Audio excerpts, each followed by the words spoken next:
everyone. I am James Milan, and welcome to this episode of Your Arlington Dollar, a series from ACMi in which we shine a spotlight on where the money comes from in our town and where the money is going and who's making those decisions and how you as citizens can have input into that process.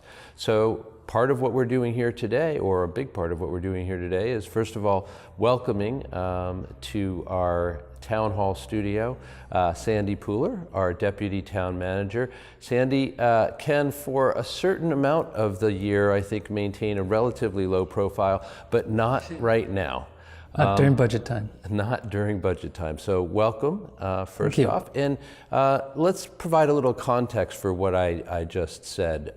What is your role as Deputy Town Manager with the budget, and where are we in the annual cycle as we speak?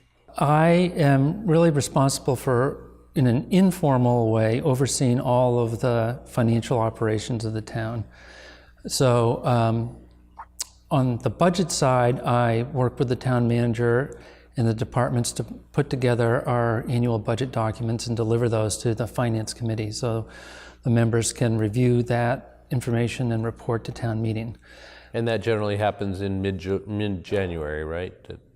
That's right. Under the Town Manager Act, which is the town's charter, the town manager's budget has to be presented by January 15th every year. And this is the first cut of the budget where we present the dollars broken out by department in accordance with the guidelines that the Long Range Planning Committee and the Finance Committee have given us as to what growth we should expect on the town side of the budget.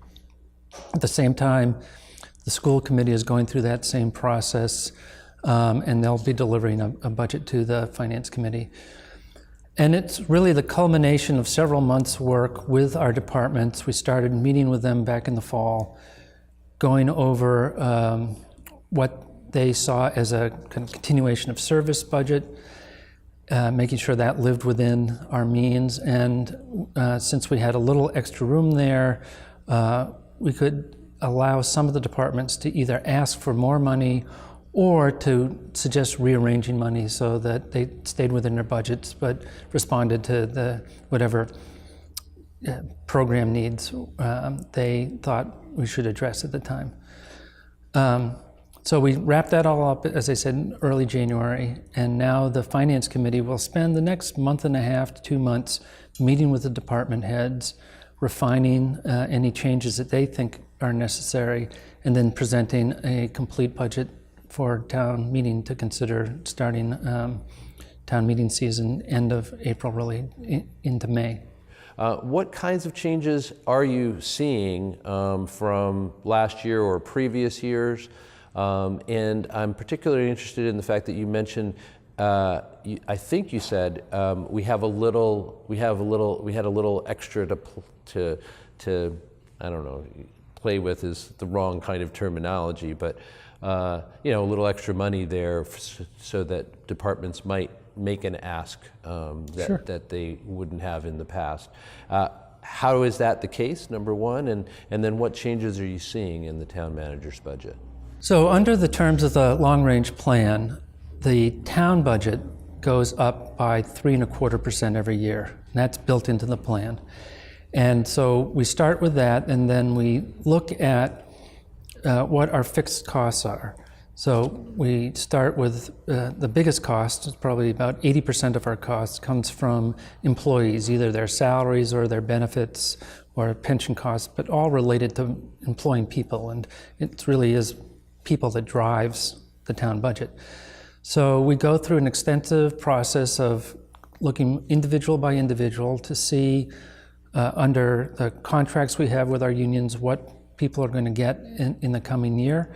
And then we also look at turnover. So to the extent that somebody has retired after being with the town for a long time and is replaced by a new person, that new person usually starts much farther down the pay scale. So that in and of itself can generate some savings every year.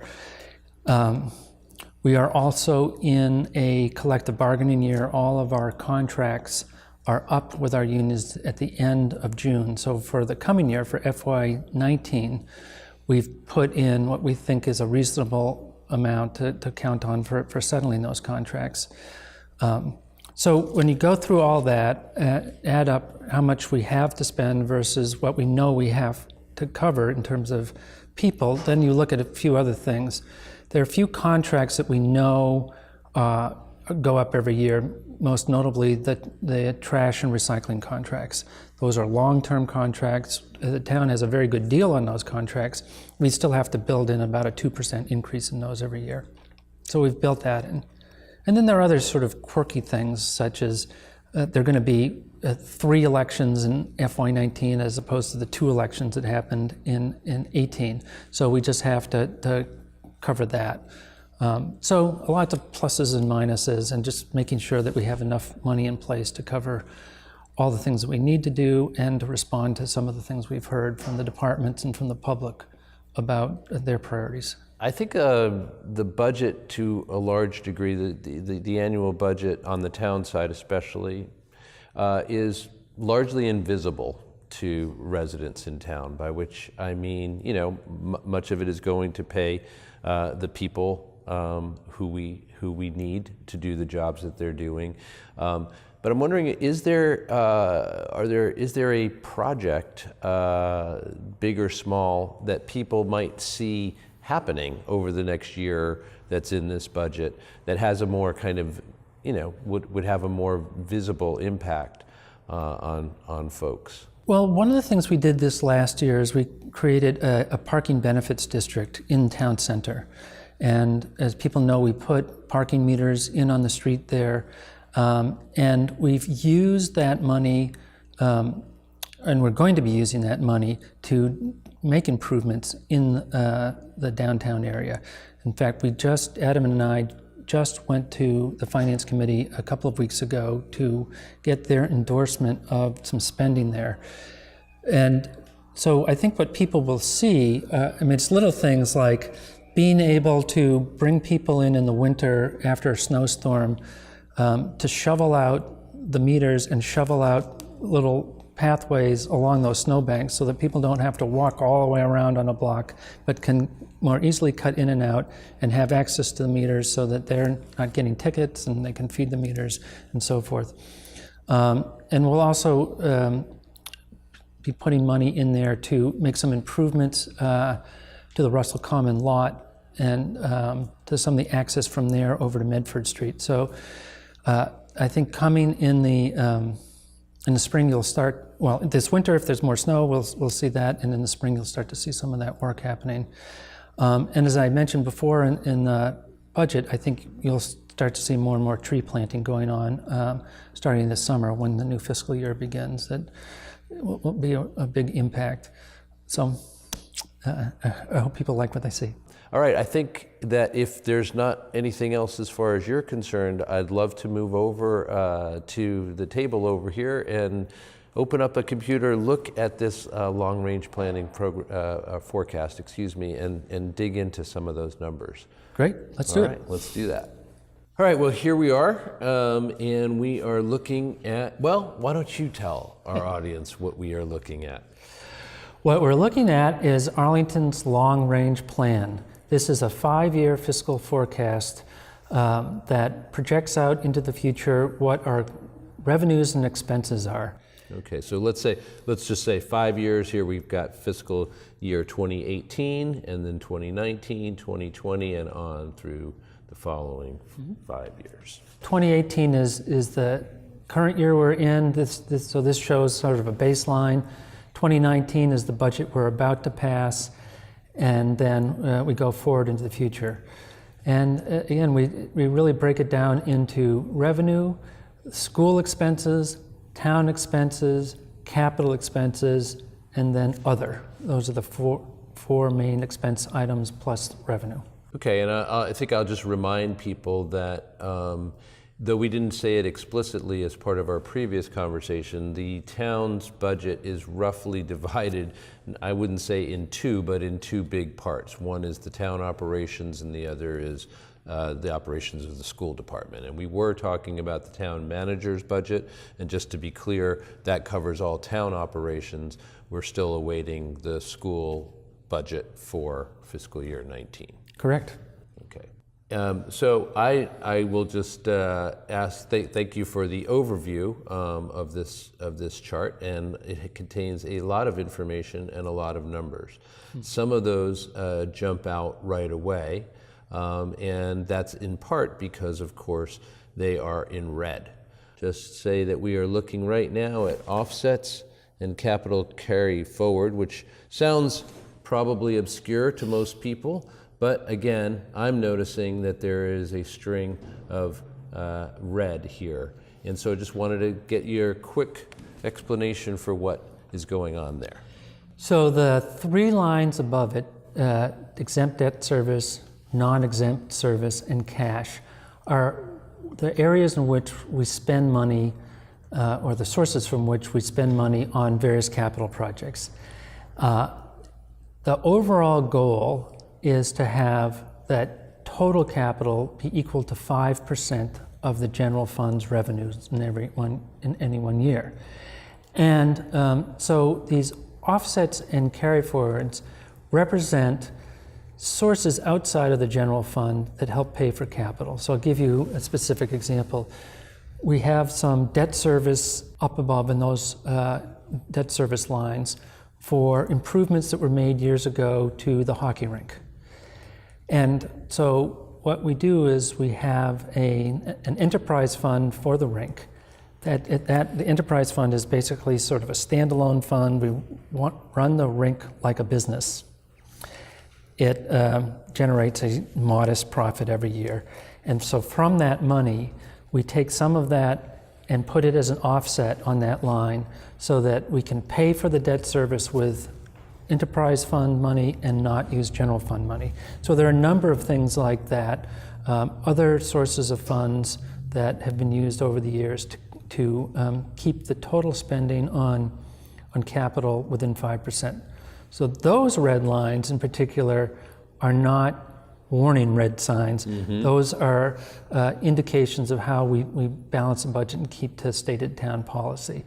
There's some other red numbers on the sheet that are much more worrisome. That's right. So you anticipated my move as well. I did want us to address the fact that there was this string across from here, but as you've quite clearly expressed, that is not really a cause for concern. It's not a term of art either, but it is more just the way that the books are done. Mm-hmm. However, as we move down here, as usual, the lines at the bottom of the chart are the most significant. And we have our total appropriations. That means all expenses, basically, right? Mm-hmm. And by fiscal year 21, we are looking at this red line right here, mm-hmm. Which says 1,568,000 and change, so to speak. And then in fiscal year 22, 16.5 million, roughly speaking. So tell us what that means. That means that by fiscal year 2021, unless something else changes, we will have to cut $1.5 million out of our spending because we won't have enough money to support all the anticipated spending that's going on. And then the year after that, we would have to spend or cut $16 million out of the budget, which would be a huge cut. So it really means this is why various leaders in town are talking about the need for an override before that, so that things don't come to a screeching halt, or we don't have to start slashing town and school services. Over time, we know that there's a structural deficit in Arlington, and it's very common for most cities and towns in the state, where our revenue, which is constrained by Proposition 2.5, doesn't keep up with our reasonable estimates of what it costs to provide services to the town, particularly when the cost of providing services is growing all the time because of our rising school enrollment. it's a good sign that school enrollment is going up. It shows the faith that people have in our school system, but it means there are some real costs that we have to figure a way to provide for. Otherwise, there'll be, we'll have the kind of cutbacks that will make town and school services unrecognizable from what they are today. Okay, let's just make it clear on the chart what you're talking about. You're saying if we go up here to property tax, everybody can see that that is the largest proportion by a long shot of the revenue stream that comes in, and that is going up at as you say, constrained by Prop 2.5 level for each of these years from the current year and right the way through. So we will be getting more money by 2021 and 2022 from our property taxes, but it was not nearly at the same rate of growth as the expenses. With that constraint, we are looking at a structural deficit, as you said. Give us a little bit of context, though, about the fact that we are seeing this coming to fruition and some red ink forecast for 2021. When was the last override, and what was the anticipated time that expenses were going to exceed revenues such that we'd end up in a structural deficit? The last override was about 10 years ago. I think it was 2011. And at that time, the forecasts were for there to be another override 5 years after that. And this is really, I think, the genius of what a lot of people around the state call the Arlington Plan. The idea that you have an override, maybe the override is sufficient to put away some money in the first couple of years after the override, and then you reach kind of stasis after that, and then there's a gap between your revenues and your expenses, and you can draw down what you've saved. It's kind of like 7 fat years and 7 lean years, but the last time the prediction was that it would go 5 years. As it's turned out, it's gone a lot longer than that, largely because the town, for all of our expenses, for about the town and school side, saved a lot of money on health insurance costs when we moved all of our town employees into the group insurance commission, the statewide insurance pool, and that saved between $3 and $4 million right away. The other thing is that we've had a little better luck with state aid and a little bit more luck with growth of our real estate base than had originally been projected. So all those things meant that we could go longer without another override and continue to put money aside in this override stabilization fund. Again, it's sort of I won't say it's unique to Arlington now, but Arlington was really the first community in the state to have an explicit policy of creating a fund like that and setting aside money and then drawing it down when it needed it. So we were able to continue to put money aside through FY 2018. And then this coming year, 2019, is really the first year we're going to have to start to draw money out. And you can see on this plan that we're going to have to take $3,461,000 out of the stabilization fund just to balance the budget. And then it goes up to 8.9, almost $9 million the next year. And then the year after that, we're going to take out 10.9 million, the remaining money that's left in that fund. And even with taking all that 10 million out, we'll still have a deficit that year of 1.5 million. So we've gone according to plan. We put money aside when we had the opportunity to. We started taking it out when we needed to, and then by 2021, basically we'll have emptied out the override stabilization fund. Okay, and just to address what you might anticipate as people's concerns or reactions in seeing that we're, running out of money in that stabilization fund by 2021 and going into deficit. You'd already alluded to this, but let's make it clearer that a lot of that has to do with the growth in, first of all, as we've already mentioned, the constraints on the revenues that can come in because such a large proportion come from property taxes. And then secondarily on the school side is the enrollment increases. So tell us, and by all means, if you want to use the numbers on the chart as well to help illustrate, what is it about increasing numbers of students in the schools that would accelerate our, our expenses to the degree that we're seeing here? Sure. So I will first point to some numbers that represent dollars, and then we'll move down the screen and we'll look at students. But if you look at this line that says growth factor, that represents the increase every year from the number of students that have come into the school system. So that first number you see, $1,133,000, that was the number of students, more students that arrived during the FY19 budget to increase enrollment there. And what we do is we very carefully track enrollment. We work hand in hand with the school department. They have to do an annual census. They have to report those numbers to the state, and the state verifies those numbers. And we use those to factor into this long-range plan for what we think the growth factor is going to be. And in fact, what we do is we also look at numbers that the state provides us for the average cost per student in Arlington. And then we take that number from the state, we multiply it by the number of new students, and then we reduce it by multiplying it by 35%. So the reason we do that is we know that every new student doesn't increase the cost of providing education to that student by the average cost, because there's certain fixed costs that don't change. So we don't hire more principals or a new superintendent. And generally, we don't open new school buildings.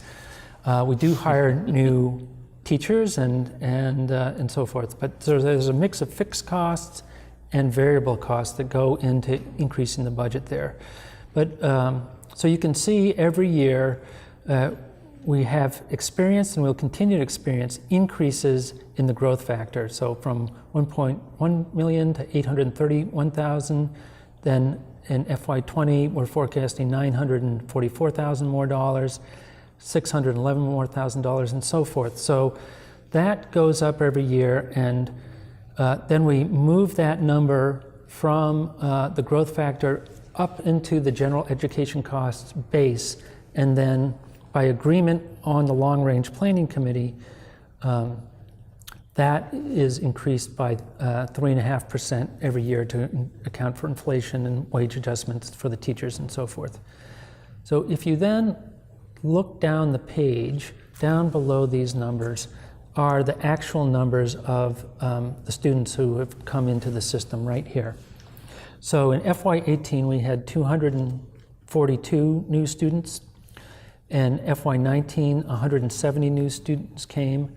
These are the actual numbers that, when we say FY19, so that's for the students we know that were here this fall that will count toward next year's budget. And then we forecast going forward based on something they call a cohort analysis, where you see the number of kids that are in any one grade and how they're going to move up, and how historically there have been changes. So say people moving from 5th grade to 6th grade and 6th to 7th. And you can factor in for historical factors to see if people tend to then come in from private schools or leave for private schools. Right. Those are attrition or the opposite. Yep. Exactly. Those are all factored in. So you can see just here alone, there are 700 new kids in the schools just over this 5-year period. And so, those are real costs to provide a good education to those children. What is made clear some point in here The plan includes no potential impacts of an Arlington High School project and only the first-year debt service from the Minuteman, the Minuteman building project, which was recently approved. How will the debt exclusion that is also impending because the high school does need to be rebuilt, as everybody knows, and that will be coming shortly as well. That is not reflected in these numbers. If that override does come along in fiscal FY 2020 or FY 2021, what will it look? What changes will we see in these numbers as a result of that? The changes will completely depend on whether people vote to support a debt exclusion override for the high school or not. If people vote to exclude the debt service, what you'll see simultaneously is you'll see an increase in debt service under the capital budget. The exempt debt service line will go up, as it has already started to do because of some of the Minuteman debt. And at the same time, you'll see an increase in our property taxes because there'll just be more money there. I guess I do need to refine one thing I just said. There is a line on this sheet that is for Minuteman. It's right here. And in point of fact, the debt service costs for Minuteman is included in the Minuteman line. So you can see in FY19, where it's $4.9 million, an increase of $669,000. In other words, an increase of almost 15% in the Minuteman line. That is really because of the increased first-year debt service costs for the project. So just because of the way we report things on this line, that the debt service for Minuteman comes as part of the assessment that we have to pay. So we keep it all together in one line, but it really is another form of exempt debt service. So the two balance each other out. That's Minuteman. If they say yes to the high school, then the high school debt will show up under exempt, taxes will increase, and those two will offset each other. If they say no, then and we go forward with the project, then debt service under non-exempt will go up, but there won't be a corresponding line in revenue to offset that. So that could mean one of two things. One is we would then have to cut out a lot of other capital spending in order to cover those. And I think that would be a tragedy, because one of the great things that Arlington has done is to say we need to spend 5% of our budget on capital every year, because we know there are ongoing capital costs that need to be covered. Or it will mean that we're going to have to spend more than 5%, and that will mean cutting from the operating budgets of the school department and the town departments. And so that will have an impact on just general services. So I think it's pretty clear that there is a big impact on the operating budget if people don't vote to support an override for the high school. They've already supported an override for Minuteman, so that's already taken care of. If I was less than clear on that before, I'm sorry. But for the high school, either we'll have a balance of new debt service and new revenue, or we'll have to cut a lot of other things out of our capital and property operating budget without a debt exclusion override. All right, and with that, I think we will put the budget not quite to sleep, but at least the computer.